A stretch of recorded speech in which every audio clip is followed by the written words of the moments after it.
This is the Unearthing Art Podcast with Michele and Beck Lee, where we dig into the messy reality of making art that matters, raw and real conversations about being an artist, navigating the creative process, and expressing our honest and sometimes weird selves. On the last episode, Michele, we started the episode with you sharing a story about how you had very early in your painting journey, maybe just like a year in, you had sent some pictures of your work to a number of galleries and some didn't reply at all. And one did reply with an email that just politely said no. And then you described how after an initial period of, I guess, mourning, a few tears, you thought to yourself, okay, I've got a problem. I'm not ready. My work's not ready for these sort of galleries. So how can I get myself ready? And that mindset that you had around that approach to thinking about that rejection, I was really surprised by that because I could imagine myself in the same situation getting that same information from a gallery saying, no, we're not interested in your work right now, and taking that as a sign that I was never meant to be an artist. I should pack up my entire studio and, try a different course. So I said, how do you get to a place now? This plays right into mindset, doesn't it? I feel like it's one of those kind of words you hear a lot about, like, oh, mindset. People are like, oh, I think I've heard it before. Or maybe they're like, oh, I'm fine. I'm good. I don't need it. And the reality is, I think it's literally the biggest hurdle we have as artists to overcome. Like, I just think that it's by far the biggest thing that's challenged me, and I've seen challenge other artists. So I just feel really passionate about it. So I'd love to talk about it openly a lot more because to me, it's like a game changer. And I think for me, it goes back to childhood. And, I did mention that my mom, thanks for my mom for her lovely Post-it notes, filling my head with all these optimistic ideas. But I think it goes beyond being an optimist. I mean, I definitely am an optimist and hopeful person. For me, hope has always been like, if you don't hope for the future, what do you have? And I'm asking this as a question, like, what do you have? I don't know, because I've only hoped for the future. I mean, I'd love living in the moment as well, but I always have had a lot of hope for the future. So hope meaning like just an optimistic feeling that good things are ahead. Yes. I've gone through some pretty not so good things. And I feel like somehow seeing the other side of that, seeing like, well, what's the good thing that can come from this? Like I'm literally wired to look for that. And it's been that process of constantly seeing, the worst and then saying, well, what good could come from this? We've been in lockdown for 3 years. Well, technically 2, but we're still in this weird, like, what the heck are we? And I'm instantly like, well, what's the future? I'm not saying that I don't have things in my life that are bad, but it's like, I just can't focus my attention. That's the distinction. I am not putting my attention on the news ever, because what happens for me when I focus on the news and all these bad things, and I think back to when I was in 9/11, it freezes me. It literally paralyzes me, and it pulls me into this shrunken version of myself, that is a victim. And I just don't like to live from that space anymore. And I think that it has been this process of practicing, flexing of resilience.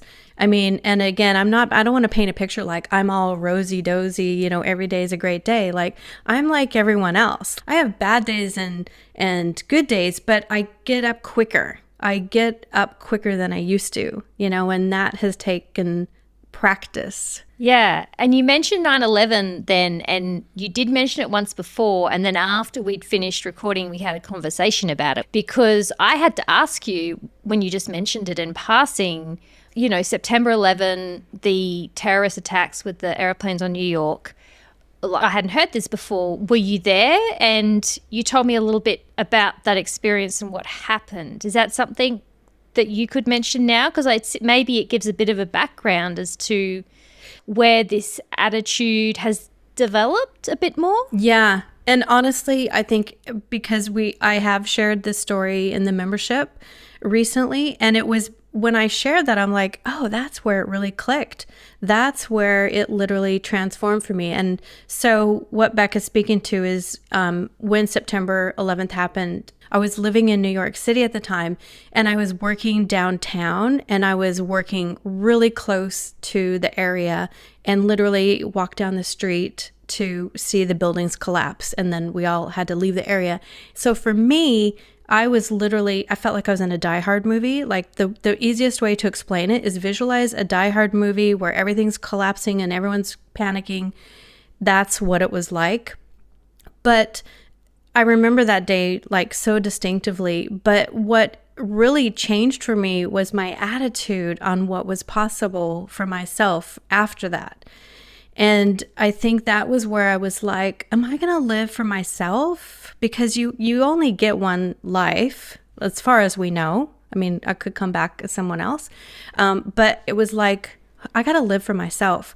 And so I really decided that I wanted to be part of rebuilding the future. So part of that was choices of like picking an apartment that was right down next to the hole that was part of rebuilding the future, and walking by these posters of people who had gone missing on the walls. Like that was really tough emotional stuff. And I don't think I've ever shared that. And I kind of get choked up thinking about that, because although I was there on that day, seeing the pain afterwards was very difficult. But I also knew that I had to make every moment count and really take things into my own, like take responsibility for my own life. Like, what did I want? What did I really want? I can imagine seeing those posters, people's faces then of people who are missing, makes it very personal. I can almost see you having the terrifying event, which probably breaks you wide open. You had a lot of fear after that. I know you mentioned before about the fear of flying at the time where you were working. You had to get on a plane. Was it 3 weeks later? Yeah, it was very quick. And then seeing the actual, I can imagine seeing the faces of those people and thinking, these are people who don't get to make those choices anymore. Yes. So what am I going to do about that? Exactly. And maybe that's a little bit of like survivor's guilt of like, New York was affected, and I was one of the really fortunate ones that, I was close, but I wasn't so close. But it was a very scary time. And I feel like, the world shifted at that time. For me, it shifted. There's a lot of vulnerability. The world just seemed a bit darker.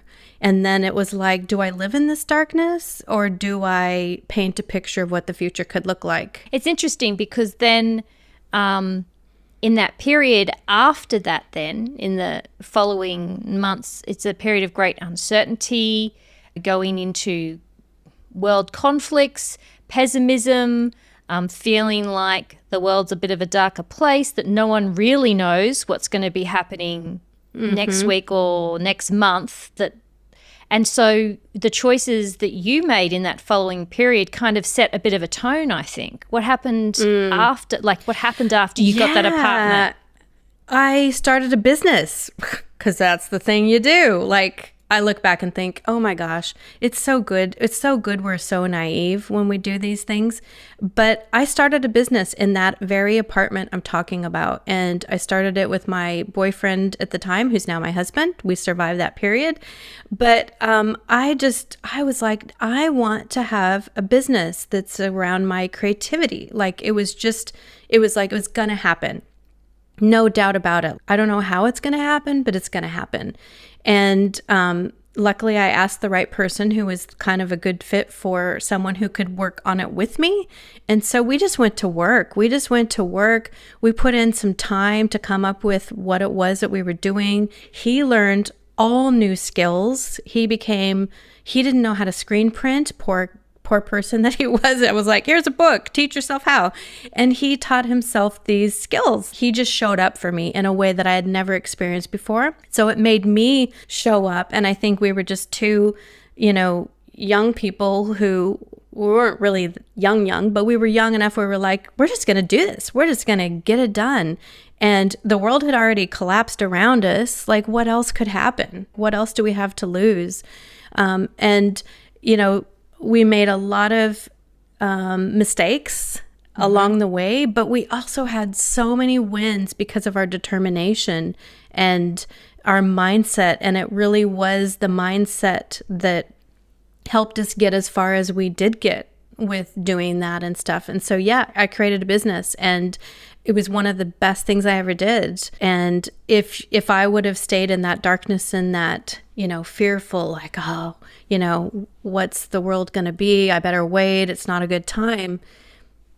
You would not even be we wouldn't be speaking today, Beck, honestly. Yeah. We would not be speaking. So that was really, looking back on it, that was the turning point for me that really set the creative path of like, what do I actually really want on fire?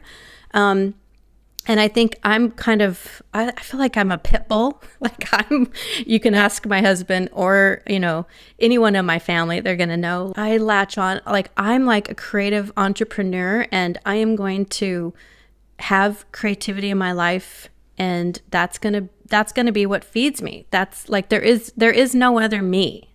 Mm-hmm. Do you know what I mean? Mm-hmm. How else would I show up?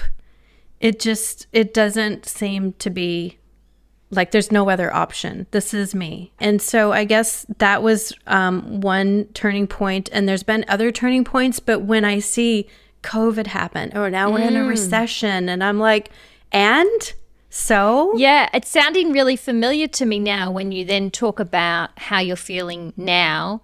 And we look at a very different set of circumstances, but also eerily familiar in that it kind of the world feels quite dark. There's this thing that happened that none of us could even imagine, a situation where something would come along that had the ability to shut down the whole world, to really to close to stop planes flying and all of that.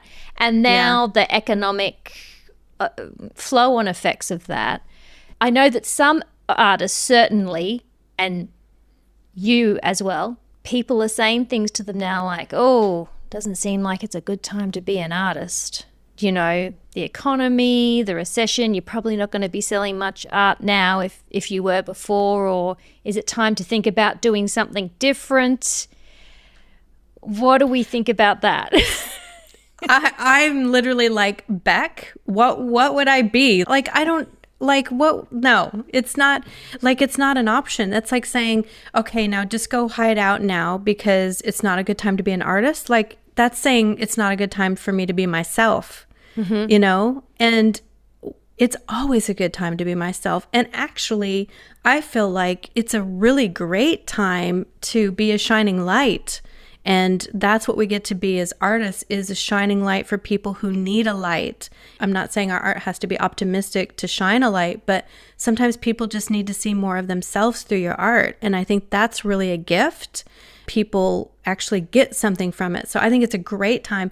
And here's the funny part. I mean, this might not be a punchline for everyone, but I'm like, guess how many people are scared to start a business when these things happen, and how much opportunity is there for people who will take a chance. It's crazy. I mean, I just get so excited because I'm like, do you actually think everyone's going to feel the recession? No, definitely not. There's definitely still people who are in a position where they can spend money and they're willing to pay extras. In fact, I was hearing some stories of some people. This is like a third-hand story, so I'm going to just translate it. But basically, people are making maybe more smarter choices. They're being a little more selective. So like, for instance, I've heard in the wedding, instead of just going down to the local place to have a reception, they're picking like the best place they can see with a view. And like, they're making really big, expensive choices that are even more expensive than before because they're making things count a little bit more. If they're going to spend the money, they want to make it an experience, make it something that really fills them up, that really lights them up. And that's, hey, guess what? Art can do that too. Yeah, and I think that we underestimate what art does for the world. And can you imagine without art? I mean, I know we're artists and we're like, of course we can't imagine, but like it builds character, it builds perspective. Like there's so much that it does for the world, and people are, I just believe they're really looking for that. So as a creative entrepreneur, I'm like, great, good. Like, and yes, I can be me at the same time. Will I be one of them still standing, you know, even in spite of all this? Definitely. Definitely. You said at the beginning that you think mindset is this, you know, way of looking at the world, way of looking at yourself and the world, is one of the most important things that you can have as an artist. So it seems like we've been talking a lot about, like, what is the mindset you have that strengthens you, that gives you the resilience to go for opportunities rather than shrinking in the face of what some people are saying are adverse circumstances. It seems like you're not saying that they're adverse circumstances, but how do we build that? I think we have to, first of all, look at like, where are we getting our input from? Where are we putting our attention? You know, are we putting our attention on the news? Because guess what? Here's the other part that just, like, I know this is what people get paid to do. No offense to people who write these headlines, but the news is filled with headlines that people are paid to write based on fear, because that's what captures attention. And I don't want to have my attention on that fear. So I think we have to recognize, like, are we in these conversations that are fearful? You know, and can we step away from those? I'm not one to go into conspiracy theories or any political angle here, but what I'm saying is we really have to look at where we're putting our attention and what we believe, and we will get back where we put that attention, you know? Because I look at it and I'm like, is the news helpful? Does it actually, I usually get a pit in my stomach and I just think, ugh. Like, it just always shows me something usually negative. I don't find a lot of joy from the news. Do you? I'm just curious. I think that this ties in a little bit. I'm going to draw a long bow here. Previously, you talked about asking the question of, am I putting my energy into living my own dream, or am I putting my energy into living someone else's dream? Because the point of most news organizations is to increase its viewership. And like the great big cogs of marketing, like you said, they've worked out that the way you increase viewership is to trigger the most kind of responsive, to press the most responsive trigger button in humans, which is, say, to induce fear. So you feel like you have to know more, and then you get sucked into a new cycle. So just at a very basic level, you know, are you putting your energy into selling another ad, you know, another clickable ad on the news? Are you to click another one of those titles because that's their dream, to have more clicks, more ads, more money? Or are you putting it into your own? And you know, I don't think, obviously, either of us are advocating living a kind of ignorant life where you're not aware of what's going on in the world. No, there are certainly ways. Yeah, there are certainly very good ways to be informed from sources that are less clickbaity and are not so determined on sucking you into a cycle of fear and responsiveness. To recognize it and to step back, I'll have to tell you a funny little story. I don't know if my husband will love me telling this story, but over the last few years, you know, when there was always like scandalous news reports every day of what was happening, and we started joking that he would come and tell us the Reckon report. Like, we're like, what's the Reckon report today? And he would give us his 10-minute quick overview on what the latest news advice was or whatever.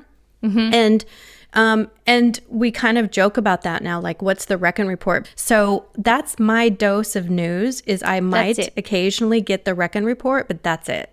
Other than that, if I find myself scrolling, I'm literally like, ooh, what am I doing? Get off. It's like it's like a hot fire or a, hot stove. I'm like, ooh, ouch. That's not good. Yeah. I always think it's a really bad sign once you notice that you're like 5 clicks deep.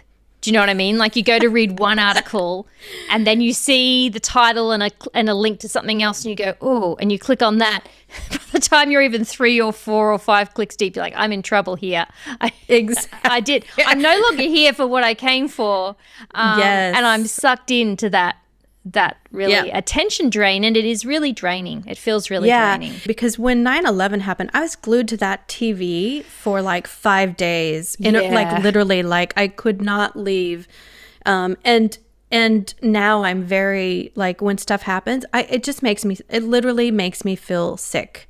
Like I can feel it in my body that it does not make me, and I can't. So I'm worried all the time about things, and that's why I feel sick.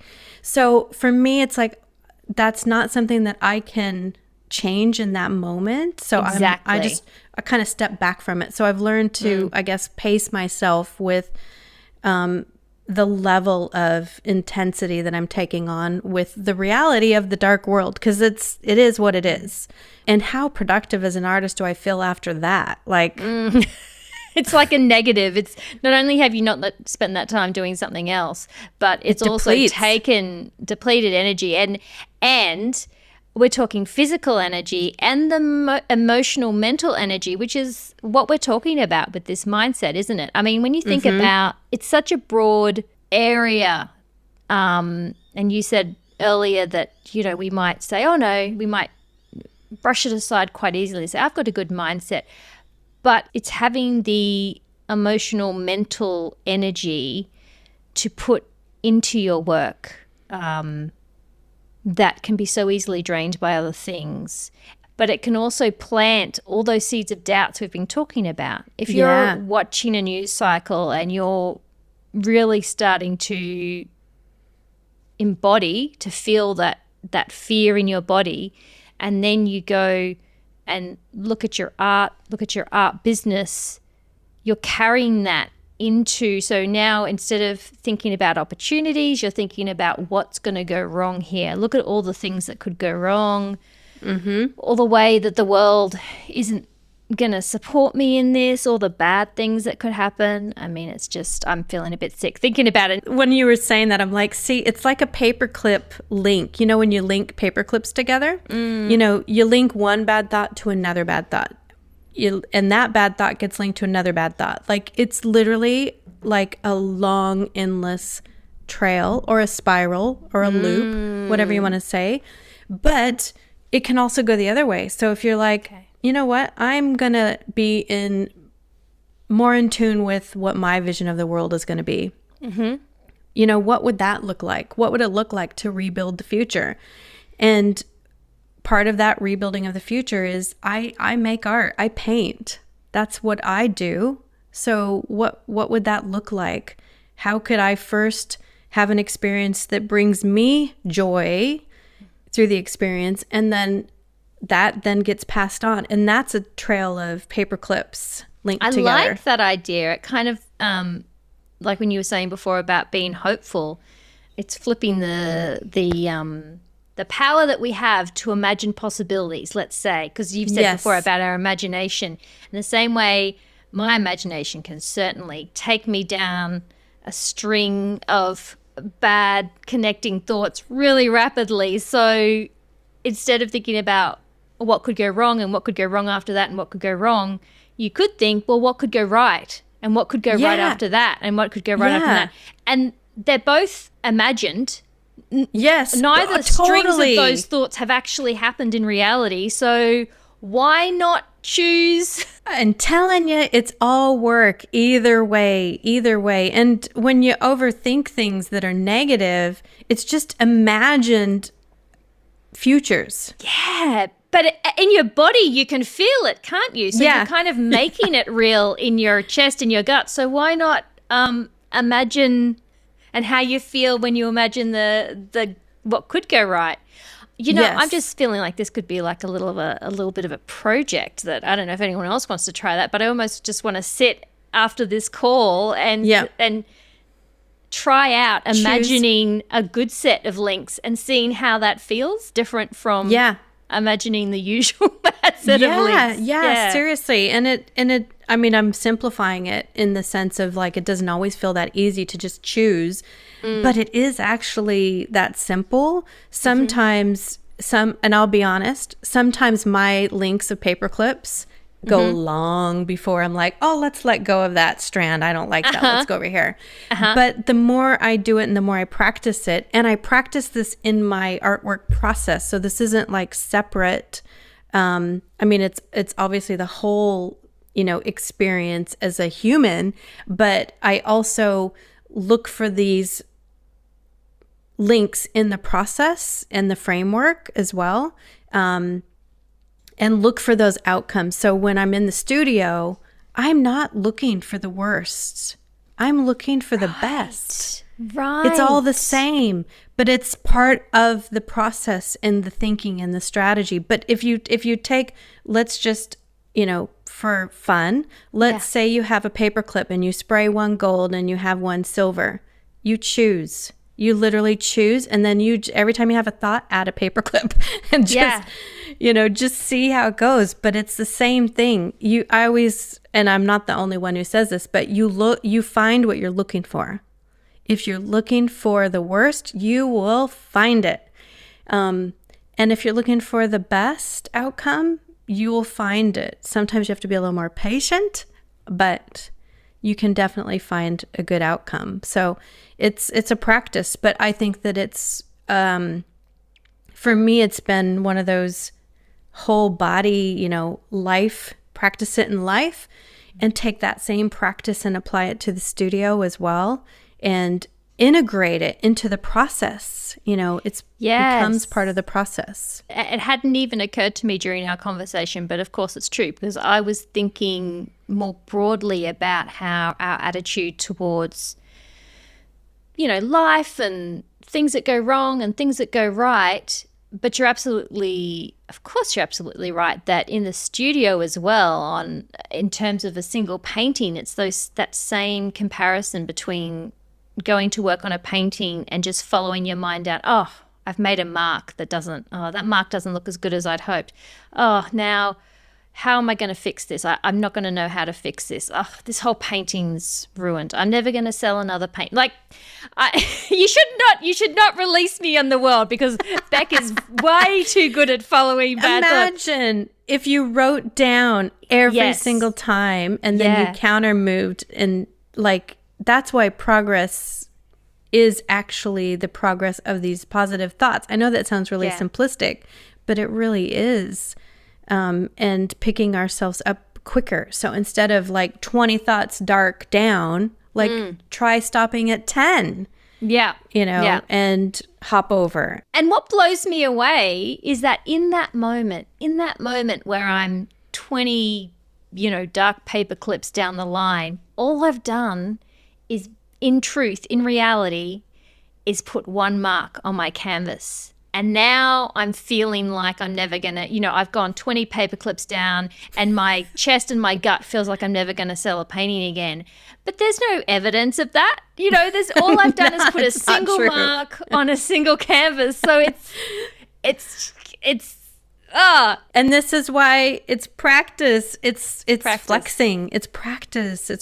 But really being aware of it, and even putting a stake in the ground for what you stand for. Like, do you want to have a stake in the ground to, again, I go to dream big, or, put something out there, like, and again, I'm saying rebuild the future, because we're at a time where I do believe we have two choices.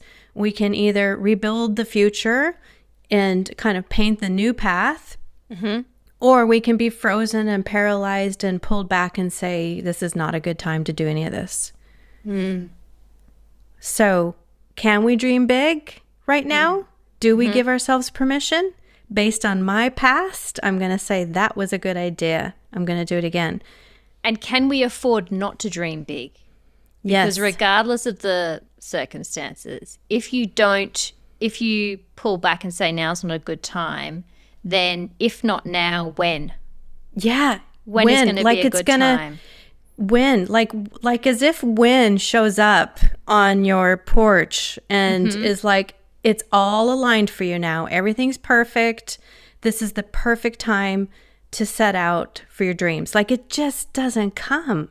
Do you know what I mean? Yeah. Like, it's not a package that you get sent to you. It's like you just make that one little stake in the ground and just move forward. But it's like, when is a good time? So take it from Michele, the advocate for dreaming big. I'm like, if I had a poster, made of me, it would be like, dream big. I think that we're going to need to talk about this a lot more because there's a whole bunch of more stuff that I think we can cover. But yeah, for today, let's go dream big. My key takeaway from today's conversation is that one of the ways our mindset is so important to our success is in how it enables us to find opportunities in any circumstance, which seems so critical to our resilience as artists, to our ability to keep going and keep creating. And it makes sense that Michele sees this as the game changer for artists. So I will definitely, as Michele recommended, be checking my inputs and also working on my awareness of those linked chains of thought that I'm building in my imagination, whether towards the negative or the positive. And this kind of mindset improvement is something that we work on and support each other with in our Origin Art program. And in fact, we just had a workshop last week where Michele was sharing practical tools for dreaming bigger for our art and ourselves. So if you're interested in this kind of growth as an artist, you can sign up for the Origin Art waitlist through the link in the show notes. We're going to be opening for new members in the coming weeks, and that invitation is only going to those on our list.